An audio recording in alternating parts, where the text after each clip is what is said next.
नमः शिवाय। हर हर महादेव। जय शंकर की। ओम गुरुवे नमः। जय शंकर की भक्तों।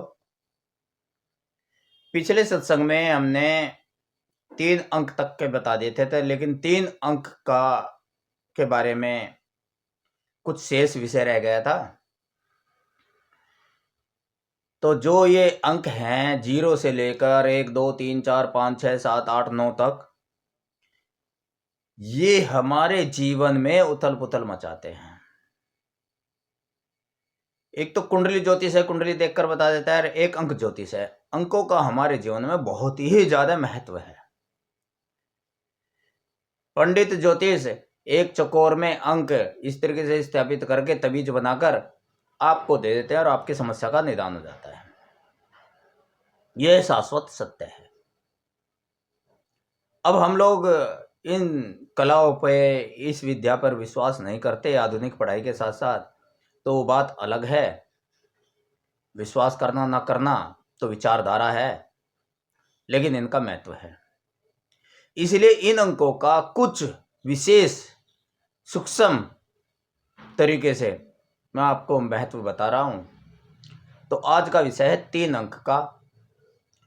कुछ शेष मैं बता चुका हूं, तो कुछ शेष रह गया था, तो 3 अंक का, उसके बाद 4 का करेंगे। तो आप सत्संग में जुड़े रहें।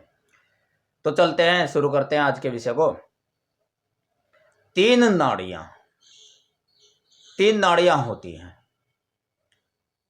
ज्योतिष में, योग में, साधना में, जिनका महत्व होता है। और ये नाड़ियां बहुत महत्व की है हमारे जीवन में। अगर इन नाड़ियों के बारे में जान लो और इन नाड़ियों को नियंत्रित करना सीख लो, इन नाड़ियों पर चलना शुरू कर दो, जीवन को साध लो इन नाड़ियों को, तो जीवन सुखमय और आनंदमय हो जाता है।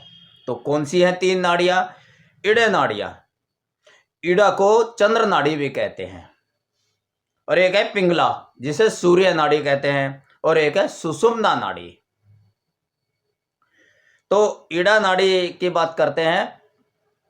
नाक के बाईं ओर जो, नाक के बाईं ओर जो, जिस तरीके से बायां नाक ये है, इसके बाईं ओर जो चलती है सांस हमारी, ईड़ा नाड़ी कहलाए। विचार को नियंत्रित करे, शीतलता दर्शाए। जब हमारे विचार अनियंत्रित होते हैं, निगेटिव होते हैं, चिंता में ग्रसित होते हैं, तो ईड़ा नाड़ी यानी कि बाएं नाक से सांस लेना शुरू कर दीजिए। अगर अपने आप चल रही है तो शांति मिलेगी। अगर नहीं चल रही है तो आपको क्या करना है, इसे बंद कर लीजिए और बाएं हाथ नाक से सांस आवागमन कर लीजिए। शांति हो जाएगी, डिप्रेशन खत्म हो जाएगा, विचार नियंत्रित हो जाएंगे। अब पिंगला नाड़ी को देखते हैं। नासिका दाईं तरफ, नासिका दाईं तरफ, सूर्य नाड़ी शुभ नाम। ये वाली नाड़ी, इसे बंद करो और यहां से सांस आ रहा जा रहा हो। हमारा जो 2 ये नाक के छिद्र हैं, इनमें से एक साथ दोनों तरफ से नहीं आता, 2 तरफ से थोड़ी देर के लिए आता है। तो कभी इससे कभी इससे आता है। तो इससे अगर दाईं साइड से आता है तो वह सूर्य की है, शुभ नाड़ी है। सूर्य नाड़ी शुभ नाम, प्राण शक्ति नियंत्रण, प्राण शक्ति का नियंत्रण, दाएं भाग का काम, दाएं भाग का काम है। हमारे प्राण नियंत्रित होते हैं, हम ऊर्जावान बनते हैं। अगर यह नाड़ी चलती है तो ऊर्जा का संचय होता है, हमारे काम सफल होते हैं। कभी भी देख लेना, कोई भी शुभ काम करना हो तो दाएं नाक से सांस चलना चाहिए, उस वक्त वही शुभ मुहूर्त है। कुछ ना करो तो सांस देख लो, दाएं साइड से चल रहा है तो शुभ काम कर लो, और बाएं साइड से चल रहा है तो साधना कर लो, भक्ति कर लो, नेगेटिव विचार आएंगे।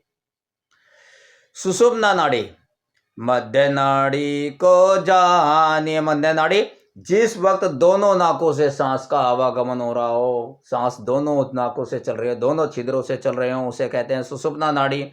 मध्य नाड़ी को जानिए, ये ठंडी ना गर्म, ना ठंडी है ना गर्म है, ना चंद्र है ना सूर्य है, बस सुषुप्ना है।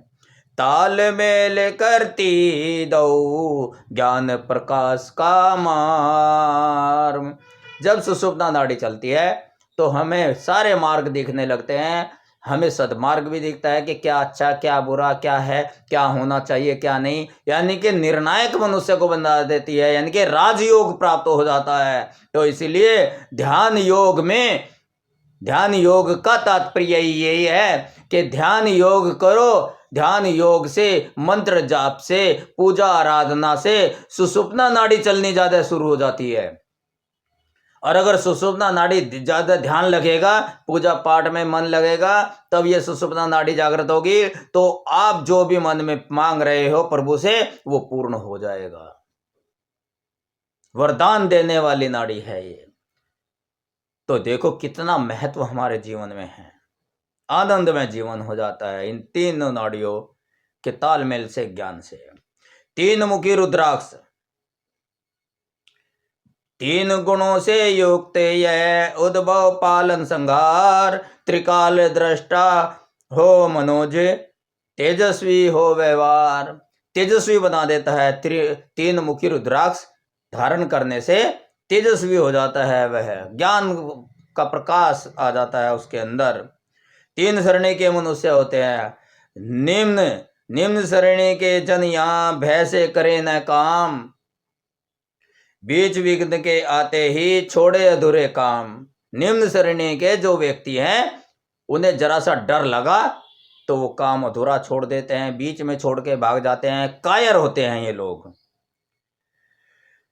जग में उत्तम व्यक्ति ही कहते उनको लोग, बाधा सारी पार कर कार्य पूर्ति का योग। जो कार्य को पूर्ण करे, मृत्यु से भी ना डरे, कायर ना हो, अपने कार्य को सफलतापूर्वक करें, दृढ़ निश्चय के साथ करें, उनकी ही कीर्ति का पताका होता है।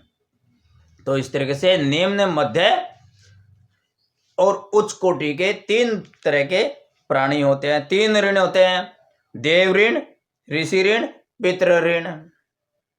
देव ऋण होता है यज्ञ से देव प्रसन्न हो, यज्ञ आदि करने से देव ऋण की मुक्ति होती है। ऋषि ऋण, साधु आया, भिक्षुक आया दरवाजे पर, उसको दान दे दिया, उपहार दे दिया, उसको संतुष्ट कर दिया, उसकी सेवा कर दी, किसी अपंग की, किसी असहाय की सेवा कर दी, वो ऋषि ऋण है। पितृ ऋण, अपने पूर्वजों के प्रति, जिस तरह से इसको तो सभी जानते हैं, पितृ श्राद्ध भी होते हैं। तो हमारे पूर्वजों ने हमें पढ़ाया, हमारे माता पिता ने हमें पढ़ाया, आगे हम अपने बच्चों को संस्कार दें, अपने बच्चों का लालन पोषण करें, सद्भाव पूर्वक रहें, ये पितृ ऋण है। तो तीन ऋण हमारे जीवन में बताए गए हैं सनातन धर्म में। इन तीन ऋणों से मुक्त होना है हमें, इसीलिए तीन बातें सदा हमारे जीवन में रहती हैं। तीन का सदा सम्मान करना चाहिए। वो तीन चीजें क्या हैं? माता पिता और गुरु का।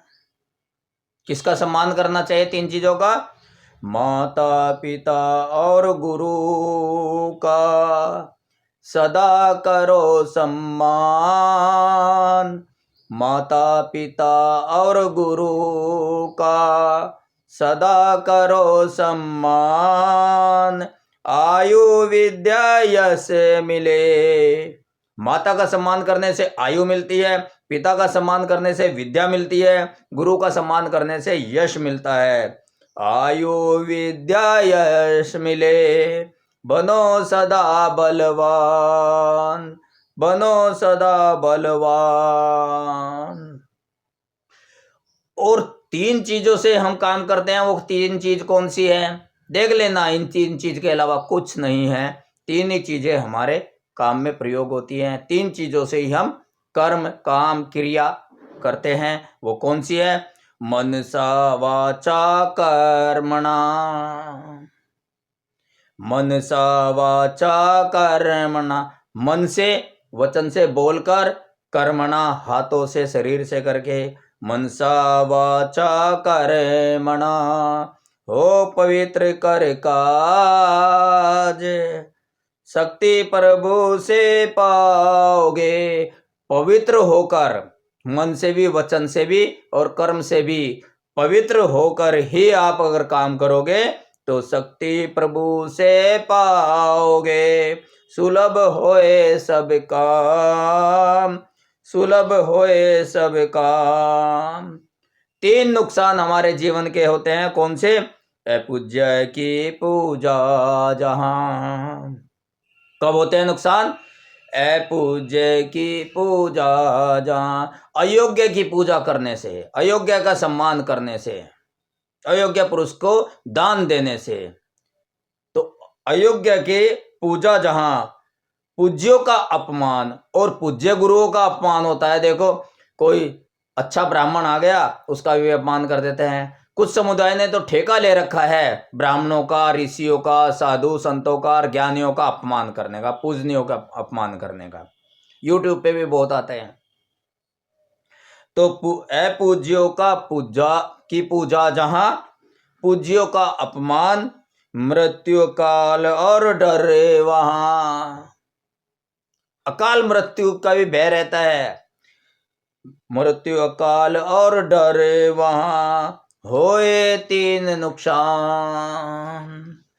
अकाल मृत्यु होती है, मृत्यु पूरी भी हो जाती है, एक्सीडेंट भी हो जाते हैं, यानी कि 3 प्रकार के नुकसान सदा वहां रहते हैं। जीवन के 3 सार्थक कार्य कौन से हैं? धन को अर्जित न किया, विद्या सीखी नाय। धन भी अर्जित नहीं किया जीवन में, और विद्या भी नहीं सीखी, ज्ञान भी नहीं लिया। नहीं तपाया स्वयं को, पूजा आराधना तपस्या भी नहीं की। नहीं तपाया स्वयं को, आयुष व्यर्था जाए। उम्र बीती जाए, बेकार बीती जाए, व्यर्थ में चली जाए। त्रिशूल, त्रिशूल को तो सब जानते हैं, शंकर जी का, भोलेनाथ का है, माता पार्वती का है। 3 नुकूले फल लगे, नाम पड़ा त्रिशूल। 3 नुकूले, आगे सिरे हैं, नाम पड़ा त्रिशूल। दैहिक, दैविक, भौतिक। एक नोक जो है त्रिशूल की दैहिक कहलाती है, फिर दैविक और फिर भौतिक, तीनों के नाम ही है। 3 ताप की ही मूल। शिव जी का सबसे प्रिय अस्त्र यही कहलाए, धारण करे त्रिशूल को 3 ताप मिट जाए। 3 जो कष्ट हैं, भौतिक, दैविक और सांसारिक, ये सारे मिट जाते हैं। ये सारे क्लेश, 3 अवतार वासुदेव के, 3 अवतार विष्णु के बताए गए हैं। 3 प्रकार के कीर्तन बताए गए हैं, गुण, लीला और नाम जाप करते हैं। कोई गुरु का नाम ले लेता है, लीला जो नाटक वगैरह करते हैं, और गुण जो गुणों का जिस तरह आरतियां वगैरह करते हैं। महाशक्ति के 3 रूप हैं, महाशक्ति के 3 रूप, जाने सकल जहान। महालक्ष्मी, महाकाली, महासरस्वती को जान। ये 3 हैं, 3 मात्र शक्ति है, 3 संध्याएं हैं, 3 प्रकार की सुगंध है, दाल चीनी और इलायची, तेज पान लेत समान। त्रिसुगंध कहते इसे, मसाला कर निर्माण। दाल चीनी और इलायची और तेज पत्ते से खुशबू बह जाएगी और मसाला तैयार हो गया। हमारी माता बहनें रसोई में इसका इस्तेमाल करती हैं। तो 3 चीजें आवश्यक हैं, रोटी, कपड़ा और मकान। जीवन में 3 चीजें महत्वपूर्ण हैं, रोटी, कपड़ा और मकान। इसके अलावा भी है क्या? यही है। 3 अवस्थाएं हैं मनुष्य की, बालकपन, जवानी और बुढ़ापा, वृद्धावस्था। इसके बाद वानप्रस्थ है, पूजा पाठ में लग जाइए बस, सब कुछ छोड़कर, सारी मुक्ति करके। तो इस प्रकार 3 अंकों का, हमारे 3 अंक का इसका हमारे जीवन में बहुत महत्व है, जीवन से संबंध है, इसे समझ लेना। महत्वपूर्ण इसमें आई है 3 नाड़ियां। बस 3 नाड़ियों को इसमें से एक चीज ले लेना। अगर ज्यादा नहीं ले सके, वैसे तो सारी महत्वपूर्ण है, कोई भी एक चीज ले लेना, लेकिन मैं 3 नाड़ियों का सजेशन दूंगा, यहाँ सुझाव दूंगा। 3 नाड़ियां अगर बाएं चल रही है तो बाएं नाक अगर चलेगी तो ध्यान मग्न हो जाइए, नियंत्रण कर लीजिए विचारों को, नेगेटिव विचार आने शुरू हो जाएंगे, अशुभ ही अशुभ करेगी, इसलिए इसको बंद करके इससे सांस ले लीजिए। और जब स्वतः ही ये चलती हो सूर्य नाड़ी, ये वाली दाएं वाली, तो सारे अपने आप ही शुभ होंगे। तो जब ये अपने आप चलती हो, देख लेना सांस इससे चल रही हो, तभी सारे शुभ काम करना चाहिए, विवाह शादी, अच्छी चीज लाना, खुशियां मनाना, तभी करना चाहिए, फलीभूत हो जाएगी। मुकदमेबाजी में भी यही देख लेना, जिस वक्त ये नाड़ी चल रही हो उस वक्त अगर आपकी बहस होगी तो आप अवश्य जीतोगे, शत्रु पे विजय होगी। और जब सुषुप्ना नाड़ी चलती है तो पूजा पाठ इस तरीके से करोगे, सुषुप्ना नाड़ी चले तो ये वरदायिनी है, आपके मनोरथ पूर्ण हो जाएंगे, जो सोचोगे वो हो जाएगा, दृढ़ इच्छा शक्ति पैदा करती है ये। कल के सत्संग में हम चौथे अंक के बारे में बताएंगे, अगले सत्संग में। आज के सत्संग को यहीं विराम देते हैं। आपके घर में सुख शांति वैभव सदा बना रहे, आनंद से आपका जीवन फलीभूत होता रहे, इन्हीं दुआओं के साथ ओम नमः शिवाय, हर हर महादेव, जय शंकर की, ओम गुरुवे नमः।